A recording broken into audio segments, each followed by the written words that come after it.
एक को लेडीज़ यदि शिक्षित बनती है तो समाज के ऊपर कितना प्रभाव पड़ता है?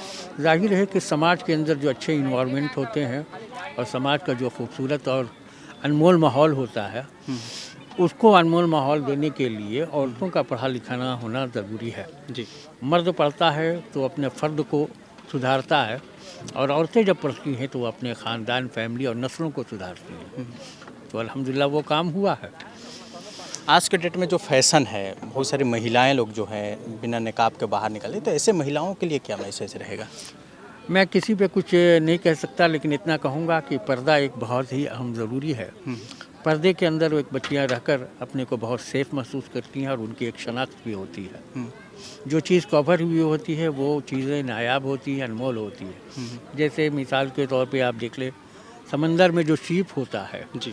सीप की कीमत आपका अंदाज़ा नहीं लगा सकते, लेकिन वो कवर में होता है और कीमती चीज़ें कवर में रहे वो बेहतर रहेंगी।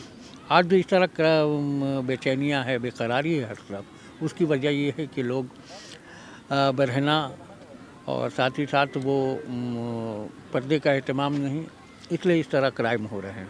अगर इसका ख्याल रखा जाए तो ये बीमारी दूर हो सकती है। पर्दा कितना इम्पोर्टेंट है हजरत? कुरान अज़ीम में अल्लाह रब्बुल इज़्ज़त ने फरमाया है कि औरतों को, ऐ नबी, आप हुक्म दे दें कि वो अपने को हिजाब में रखें, पर्दे में रखें। ज़ाहिर है कुरान का अहकाम हमें जानो दिल से कबूल है। ये और मेरे सरकार ने भी हमेशा अपने उम्मती को ये ताकीद की है कि अपने बच्चियों को, घर वालों को तुम हिजाब में रखो, ताकि किसी तरीके से कोई परागंदा माहौल ना हो सके। इसी वजह से हम इसे जानो दिल से तस्लीम करते हैं। आजकल डेट में कहीं पर जब प्रोग्राम होता है, जैसे जलसे का अगर आप शक ले लें, तो वहाँ पर एजुकेशन ना दे के किसी और मुद्दे पर बात होती है, तो ऐसे लोगों के ऊपर क्या कुछ रहेगा? एजुकेशन कितना महत्वपूर्ण है आज हमारे समाज के लिए? क्योंकि अगर देख लिया जाए तो मुस्लिम समाज आज एजुकेशन से धीरे धीरे तो जुड़ रहा है, लेकिन बहुत सारे ऐसे लोग हैं जो बच्चे को पढ़ाना लिखाना नहीं चाहते हैं, तालीम देना नहीं चाहते हैं, और कहीं ना कहीं हमारा समाज आज बहुत बर्बाद हो रहा है। तो क्या, कैसे लोग जागरूक होंगे, एक मुस्लिम समाज? ज़ाहिर है कि जब मेरे पैगंबर ने कहा है कि इंसानी समाज की खूबसूरती के लिए और इंसानी समाज में खुशबूदार हवा पाने के लिए तुम अपने को तालीमी तौर पे तैयार करो। जी।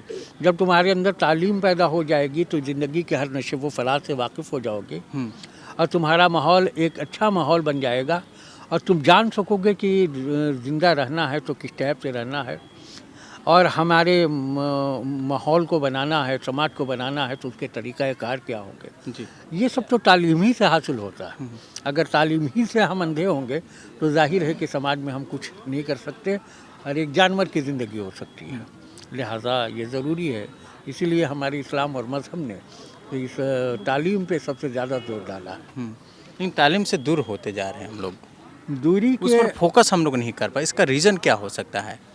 तालीम से दूरी की वजह एक तो आपके इलाके में जो मैंने महसूस किया कि वो है गुर्बत। जी। क्योंकि किस यहाँ टाइप का गुर्बत? थोड़ा सा इसको विस्तार किया जाए। गुर्बत लोग नहीं समझ पाते हैं। गरीबी। जी। गरीबी का मतलब ये होता है कि उनके पास इतने असबाब नहीं होते, इतने माल नहीं होते, इतने उनके पास रुपये पैसे नहीं होते कि वो अपने बच्चियों को या बच्चों को हाई एजुकेशन दे सके। वो अपने गांव तक महदूद होकर रह जाते हैं। हाँ, गांव के वो लोग जिनके पास अल्लाह ने अता किया है, आज वो अपने बच्चे को इंडिया में भी, इंडिया से बाहर भी पढ़ा रहे हैं। ये मैं देखता हूँ। तो गुर्बत लेकिन अदर आप समाज में जाएंगे तो एक दूसरे को काफ़ी लोग कोऑपरेट करते हैं, लेकिन हमारे समाज में ऐसा नहीं देखा जाता है। नहीं, ऐसा नहीं है। हमारे समाज के अंदर भी अल्हम्दुलिल्लाह कोऑपरेट है, लेकिन उतना रेशियो नहीं है जितना आप दूसरी कौम में देखते हैं। कोऑपरेट यहाँ भी है, मैं ये मानता हूँ।